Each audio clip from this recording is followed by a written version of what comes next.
Evening News. Dans le cadre de l'initiative Spotlight, les étudiants de l'IPR IFRA de Katibougou ont pris part à une conférence de sensibilisation sur les violences faites aux femmes et aux filles ce 12 août. Plus de détails dans un instant. Aussi, vous pourrez suivre avec notre reporter le résumé du lancement de la campagne Stronger Together qui a également eu lieu ce 12 août. Ensuite, dans l'actualité internationale, nous irons entre autres au Maroc où le ministre israélien des Affaires étrangères Yair Lapid en visite a salué l'établissement d'un acte de tolérance entre Israël et le Maroc lors d'une conférence à Casablanca. C'était là les titres de ce Djoliba Evening News. Mesdames et messieurs, bienvenue à tous. Nous ouvrons ce journal par cette information sportive très importante. En basket, les Aiglons du Mali de moins de 19 ans se sont qualifiés en demi-finale de la Coupe du Monde FIBA de leur catégorie. Elles sont venues à bout cet après-midi de la Russie par le score de 69-47 et s'offrent ainsi une demi-finale historique, une première pour une sélection africaine dans cette compétition.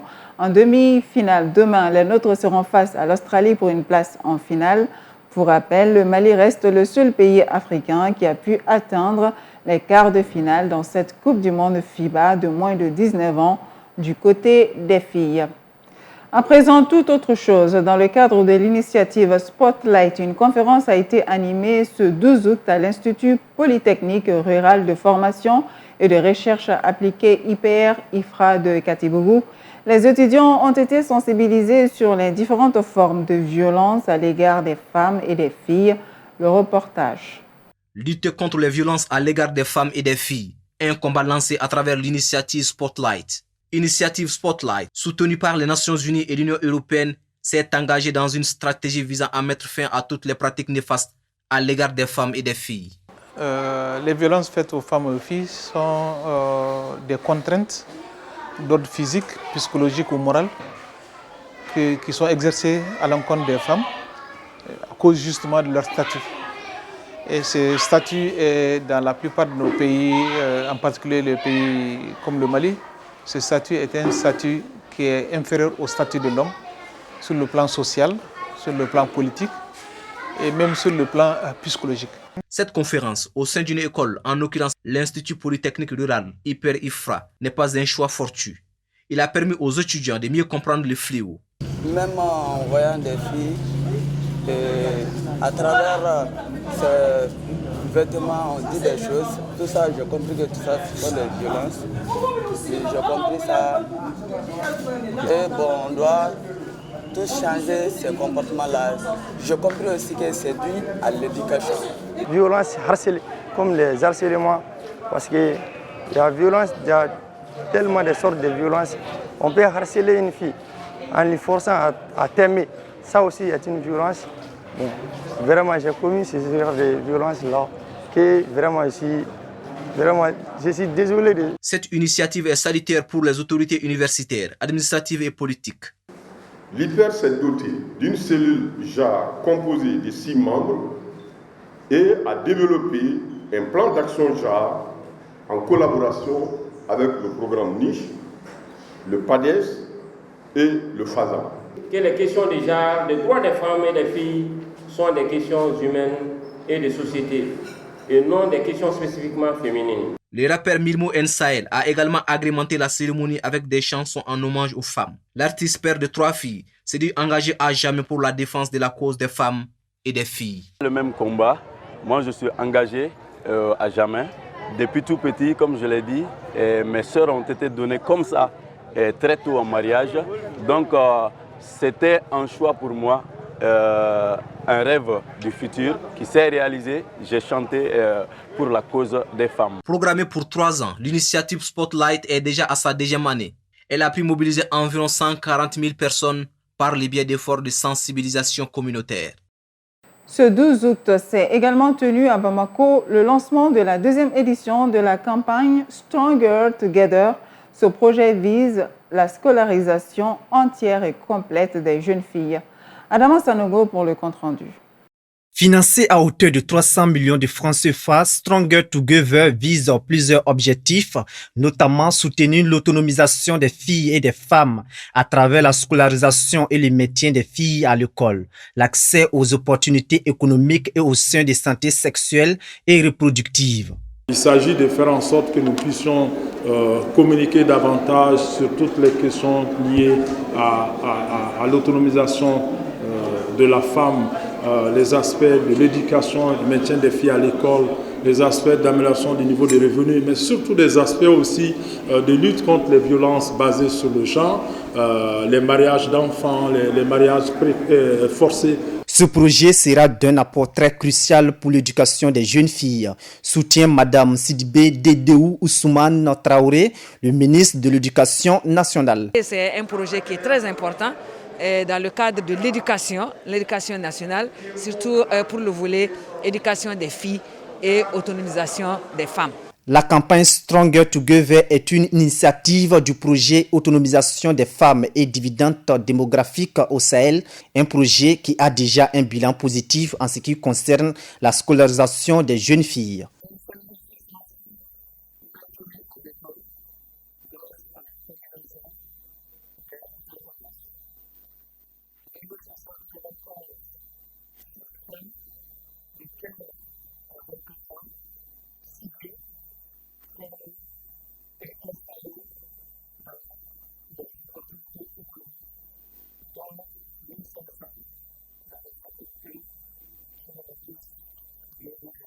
Pour rappel, le projet Autonomisation des femmes et dividendes démographiques est une initiative régionale des gouvernements de 9 pays de l'Afrique de l'Ouest et du Centre, notamment le Mali, la Côte d'Ivoire, le Cameroun, le Niger et le Tchad. Réviser le traité de coopération militaire entre le Mali et la France signé en 2013, voilà ce qu'exige le collectif pour la relecture du traité de coopération militaire entre le Mali et la France. L'information a été donnée au cours d'un point de presse. Adama Sanogo pour le compte-rendu. En 2013, le Mali et la France ont signé un traité de coopération en matière de défense. Dès lors, la France s'est engagée militairement au Mali depuis janvier 2013. 8 ans après sa signature, l'insécurité demeure un problème majeur sur l'ensemble du territoire malien. Raison pour laquelle des voix se lèvent pour exiger sa révision. Ce traité a permis à une armée étrangère d'agir à sa guise sur notre territoire et de freiner les faits et gestes de nos militaires. Donc il y a des dispositions dans ce traité que nous dénonçons. Ces traités et accords font que même le ministre malien, le président malien ne peut se rendre à Kidal sans le préalable de la force Barkhane. Les militaires maliens ne peuvent pas survoler, faire des missions en aérien ou sol sans aviser 24 heures en avance Barkhane, qui s'il ne répond pas, alors les militaires ne sont pas autorisés à partir. Nous ne sommes pas trompés. Depuis des années, nous savons que cet accord n'était pas équilibré. Mais aujourd'hui, fort heureusement, nous avons des autorités qui ont vu comme nous. Alors c'est le lieu pour nous en tant que peuple, en tant que représentation du peuple, de nous mobiliser pour soutenir ces autorités, à aller dans le sens de la réadaptation, de la relecture de cet accord pour qu'il soit vraiment équilibré et qu'il nous apporte véritablement la paix. Les membres du collectif pour la relecture du traité de coopération militaire entre le Mali et la France invitent les populations à s'impliquer davantage dans cette lutte patriotique. Pour la première fois, les députés ont compris et sont en train de descendre dans l'arène, dans les rues, pour informer, pour faire des grèves. Et je pense que les Maliens doivent le comprendre et doivent prendre leurs responsabilités et se mobiliser autour de leur chef d'État pour défendre la nation, parce que la nation est en péril. Toutefois, ils exhortent les populations à une manifestation pacifique pour atteindre le résultat escompté. Cheikh Omar Sissoko, ancien ministre de la Culture et leader du M5 RFP, était l'invité de l'émission En toute liberté ce 12 août. Il a donné son avis sur la conduite de la transition et la responsabilité de la France dans le terrorisme au Sahel. Le décryptage avec Arona Saliakone. Cheikh Oumar Sissoko, diplômé en histoire et en sociologie africaine, cinéaste de profession, il est aussi un révolutionnaire dans l'âme. L'homme est un acteur majeur du mouvement démocratique de mars 91 et récemment du M5-RFP. Il affirme avoir combattu le régime IBK à cause de la mauvaise gestion qui conduisait le pays, selon lui, droit dans le mur. La gestion calamiteuse, la forfaiture, l'existence d'une oligarchie qui tripatouillait dans les fonds, dans les deniers publics, et l'impunité, la corruption énorme, au vu aussi de tout le monde. Et le pays qui plongeait. Le président du mouvement Mali Koura affirme avoir sonné le tocsin avant de combattre le régime de son ancien camarade IBK. Je lui ai dit une chose, vos ministres n'arrivent pas à vous voir. Comment cela est possible? Ils sont obligés de passer par notre fiston pour vous voir. Il me dit c'est faux. Ils ne savent pas travailler. Les ministres ne savent pas travailler. Oui, ils ne savent pas travailler. Okay. Mais c'est parce qu'ils ne savent pas travailler, ils racontent des histoires. J'ai dit, mais s'ils ne savent pas travailler, qui les a nommés? C'est vous. Enlevez-les. Par ailleurs, Cheikh Oumar Sissoko confie qu'il n'était pas d'accord avec ses compagnons du M5-RFP sur la nomination de l'imam Dicko comme autorité morale du mouvement. Nouvelle de votre autorité morale? Oh, je n'étais pas d'accord sur ça. J'étais mis en minorité, je n'étais pas d'accord sur ça. On n'avait pas besoin d'autorité morale. La preuve, tout ce que je craignais est arrivé.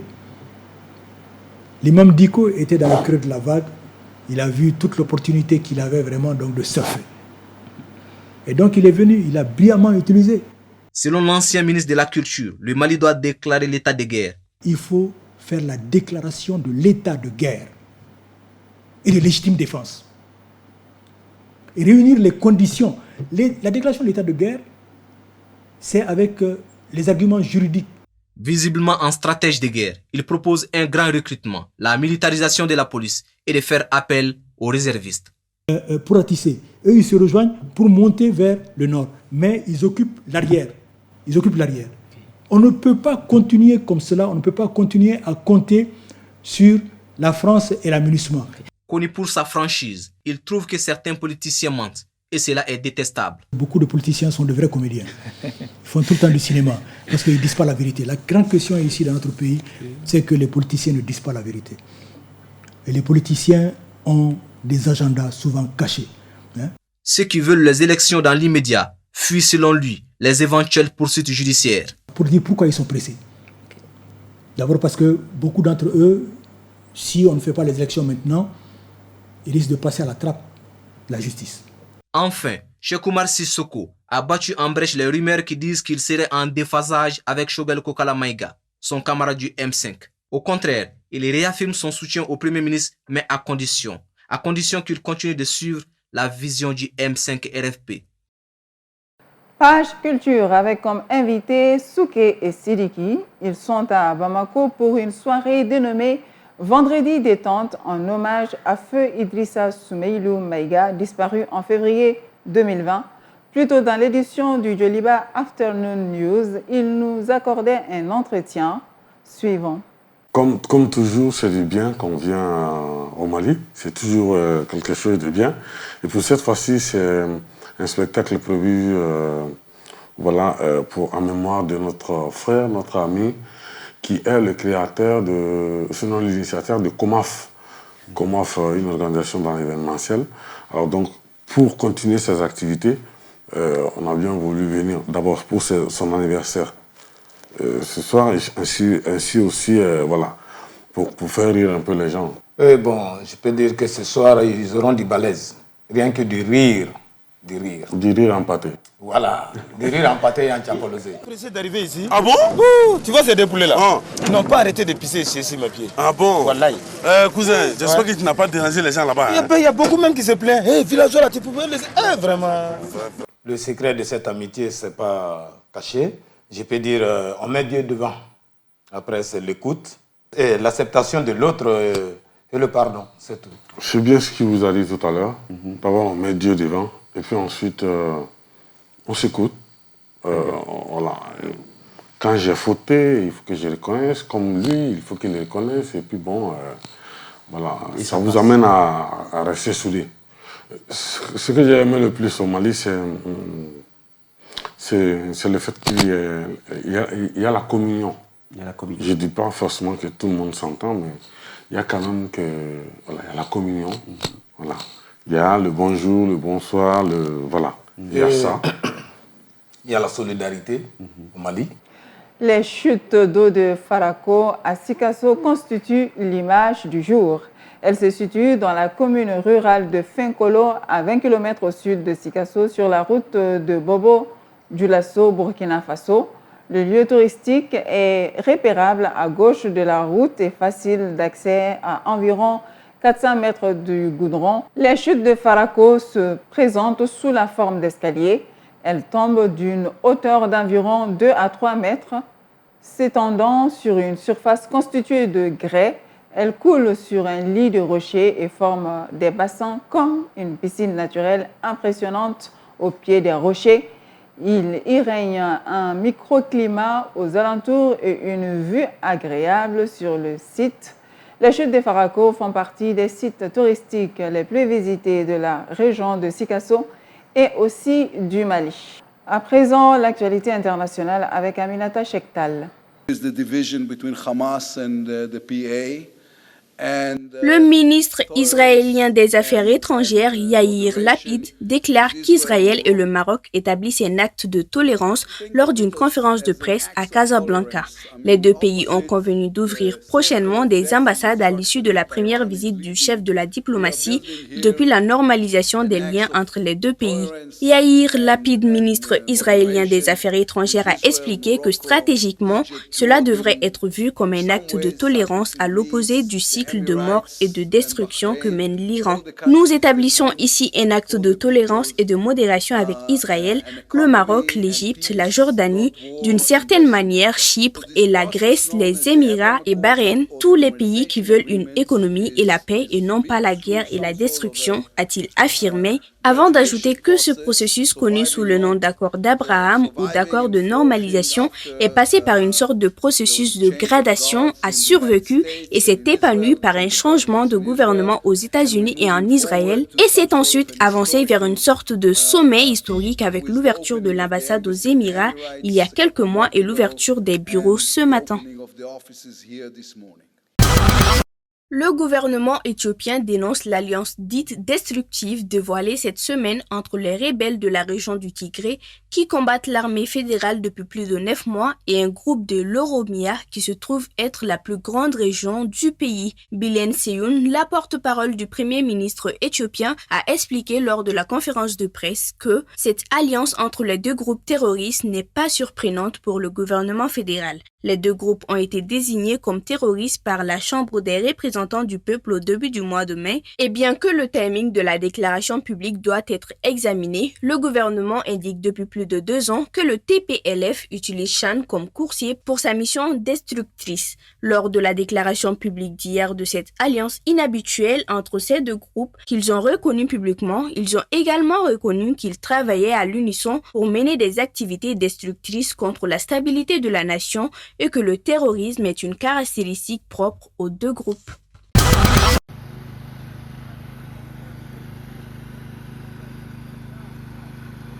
Au moins 2 personnes ont été tuées et 16 autres blessées dans une explosion à l'intérieur d'un bus dans l'ouest de la Russie.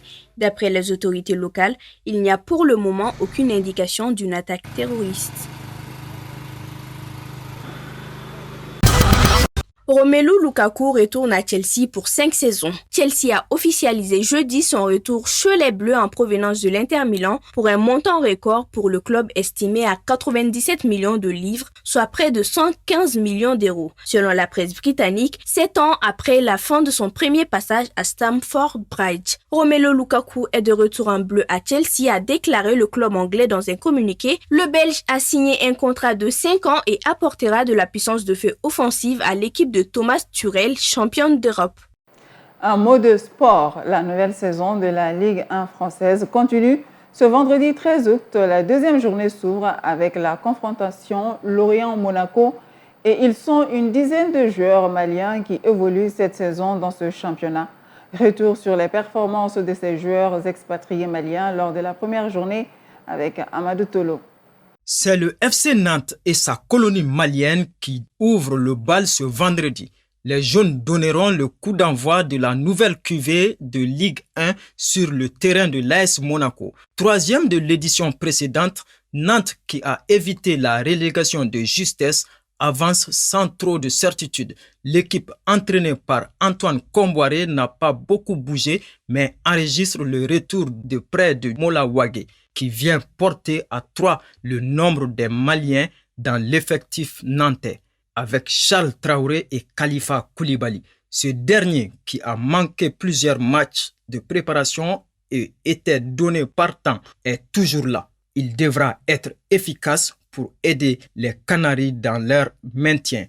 Objectif partagé avec le Racing Club de Lens de Cheikh Doucouré et Massadio Haïdara.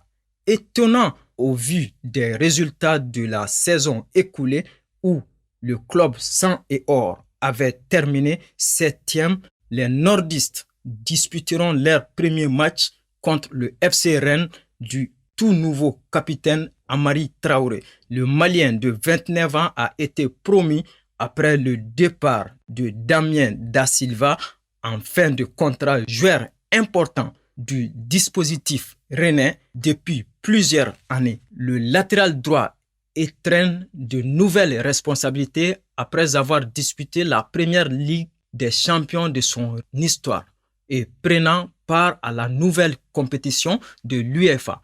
Amari et ses coéquipiers, en dépit d'un effectif limité, essaieront de conserver une place européenne. Le jeune El Bilal Touré n'a pas la même fortune. À Rennes, en conflit avec son entraîneur et ses dirigeants, il souhaiterait changer d'air, mais ces derniers s'y opposent. Arrivé en janvier 2020, il a connu 6 bons premiers mois, ce qui l'a amené à être convoité par de nombreux clubs, notamment l'Olympique de Marseille. S'il était contraint de rester à Rennes, Touré, tout comme Moussa Doumbouya, devront lutter pour la survie dans l'élite à laquelle est promis les rouges et blancs de la défense à l'attaque. Au FC Metz, Boubacar Kouyaté et Mamadou Fofana devra défendre leur place en Ligue 1 française. Qui sera le Malien le plus compétitif en Ligue 1 française? On en saura en fin de saison.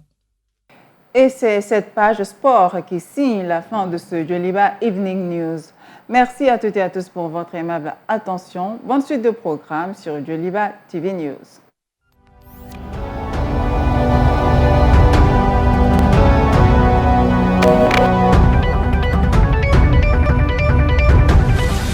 Djoliba Evening News.